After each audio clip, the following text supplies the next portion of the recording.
प्रिय विद्यार्थियों, have a good day. आज हम लोग BA part third paper second जो अंतर्राष्ट्रीय संबंध का होता है, इंटरनेशनल रिलेशंस का, उसके अध्ययन के उपागम को पढ़ेंगे। उपागम मतलब दृष्टिकोण या अप्रोच। तो इसके संबंध में जब हम अध्ययन को पढ़ते हैं तो मार्टिन वाइट, क्विंसी राइट, इनके परिभाषाओं को भी हम समझेंगे और ये हम दो खंडों में पढ़ेंगे। एक तो क्योंकि इसके दृष्टिकोण जो है वो अपने आप में काफ़ी बड़े हैं। एक है आदर्शवादी दृष्टिकोण जो शांतिपूर्ण और न्यायपूर्ण विश्व व्यवस्था में विश्वास करता है। आदर्श मतलब से ही हम समझ रहे होंगे।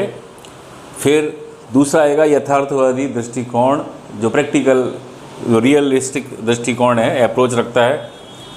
इसकी भी समालोचना को हम समझेंगे।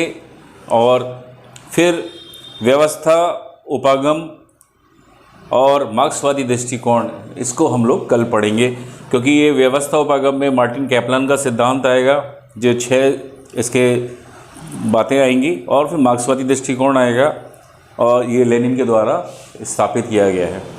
तो हम सबसे पहले आज शुरू करते हैं आदर्शवादी दृष्टिकोण।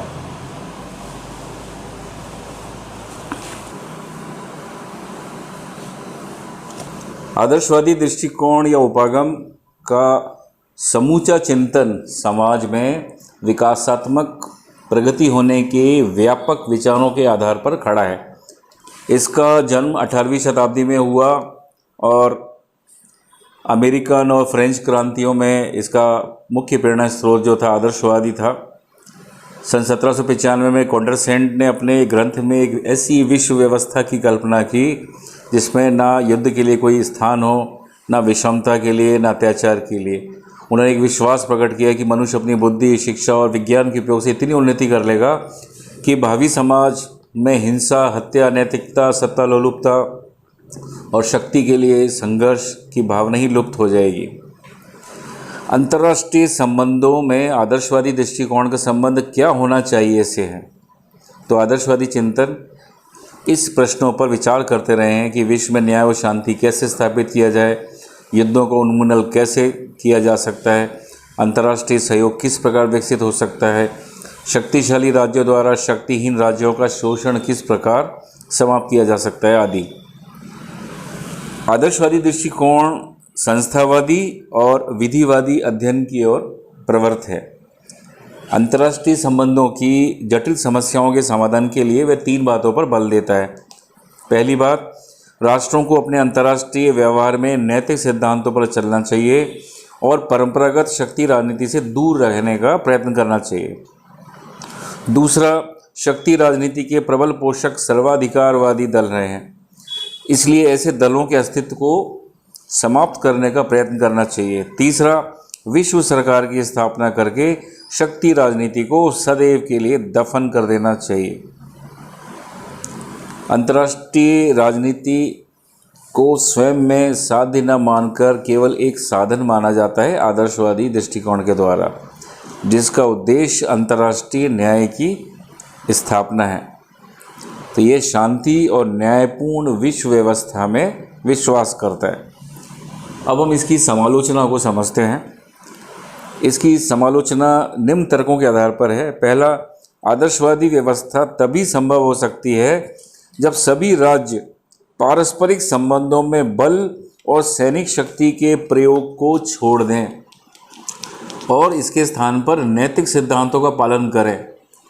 किंतु यह निकट तो क्या सुदूर भविष्य में भी संभव नहीं दिखती है। मार्गेंथ्यू लिखते हैं कि इस विश्व में परस्पर विरोधी स्वार्थ और संघर्ष इतने अधिक प्रबल हैं कि इनके होते हुए नैतिक सिद्धांतों को पूर्ण रूप से क्रियान्वित नहीं किया जा सकता। दूसरा, आदर्शवादी व्यवस्था लाने के लिए उग्र सैनिकवादी हिंसक शक्तियों का पूरा दमन और विरोध किया जाना चाहिए। तीसरा, इन सिद्धांत के अनुरूप राज्यों से उदात्त नैतिक सिद्धांतों के पालन की आशा रखना वास्तव में मरगमरीचिका है। तो जब राष्ट्रसंघ की स्थापना हुई कुछ वर्षों के बाद ही आदर्शवादी दृष्टिकोण की दुर्बलताएं दिखने लगी। क्यों? क्योंकि पहली बात, राष्ट्रसंघ और संबंधित संस्थाएं कभी भी मानवीय भातृभावना की प्रतीक नहीं रही। दूसरा, राष्ट्रसंघ सत्ताधारी सरकारों में सहयोग का एक उपाय मात्र ही था। तीसरा, राष्ट्रसंघ की व्यवस्था में छोटे और कमज़ोर राष्ट्रों का ब्रिटेन और फ्रांस जैसी बड़ी शक्तियों पर विश्वास उठ गया था। तो ये आदर्शवादी दृष्टिकोण जो है, इसकी असफलता एक तरह से तभी मान ली जाती है कि राष्ट्रसंघ असफल हुआ और न्याय और नैतिकता के सिद्धांतों के आधार पर अंतर्राष्ट्रीय संबंधों का संचालन नहीं किया जा सकता। अब हम दूसरा दृष्टिकोण पढ़ते हैं, वो है यथार्थवादी दृष्टिकोण।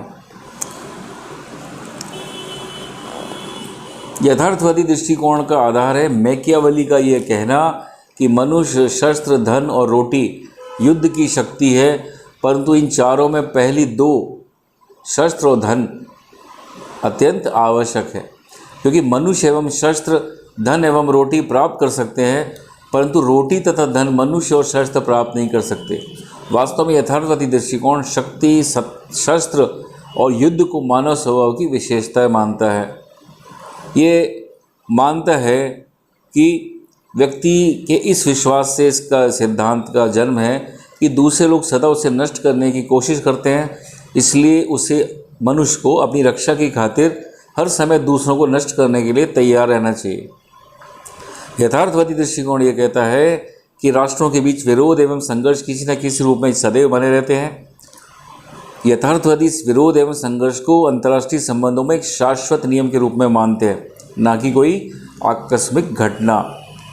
किसी भी राज्य की परराष्ट्र नीति का पूर्वाभास उस राज्य की राजनीतिक गतिविधियों, कार्यकल्पों और घटनाक्रमों के विश्लेषण से संभव है, किंतु केवल तथ्यों का विश्लेषण पर्याप्त नहीं है। यथार्थवाद के अनुसार राष्ट्र की शक्ति का विकास ही उसके हितों को पूर्ण करने का एकमात्र साधन है। मार्गेंथ्यू के शब्दों में अंतर्राष्ट्रीय संबंध प्रत्येक संबंध की भांति शक्ति संघर्ष है। अंतर्राष्ट्रीय संबंध का अंतिम लक्ष्य चाहे कुछ भी हो, शक्ति सदैव तात्कालिक उद्देश्य रखती है। अब हम इसकी समालोचना करते हैं। पहली बात आती है, यथार्थवादी दृष्टिकोण शक्ति और सत्ता को अंतर्राष्ट्रीय संबंधों में निर्णायक तत्व मानता है, जबकि सच्चाई ये है कि सत्ता एवं शक्ति महत्वपूर्ण है लेकिन संपूर्ण नहीं है। दूसरा, यथार्थवादी विचारधारा में कई असंगतियां हैं। शक्ति अथवा सत्ता की परिभाषा करना अत्यंत कठिन है, क्योंकि राज्य की समझ शक्ति कितनी है, क्या है, ये नापना अत्यंत कठिन है, क्योंकि ये कई क्रियाओं और प्रतिक्रियाओं का परिणाम है।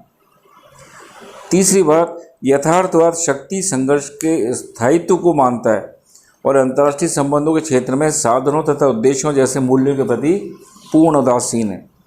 चौथा, यथार्थवादियों का ध्येय राष्ट्रीय शक्ति का प्रसार मात्र माना जाता था, इसलिए उनकी नीतियां शांति के विरोध में मानी जाती थी।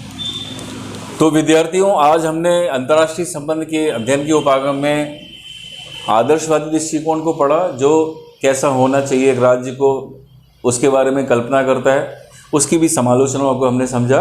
दूसरी बात आती है वो है व्यवस्था उपागम, और ये रियलिस्टिक अप्रोच जो है ये इस चीज़ को बताती है कि वास्तव में यथार्थवादी दृष्टिकोण में शक्ति और सत्ता के ऊपर बहुत ज़्यादा जोर दिया जाता है, जो हमेशा अपनी जगह सही भी नहीं होता है। अब हम कल पढ़ेंगे व्यवस्था उपागम। धन्यवाद।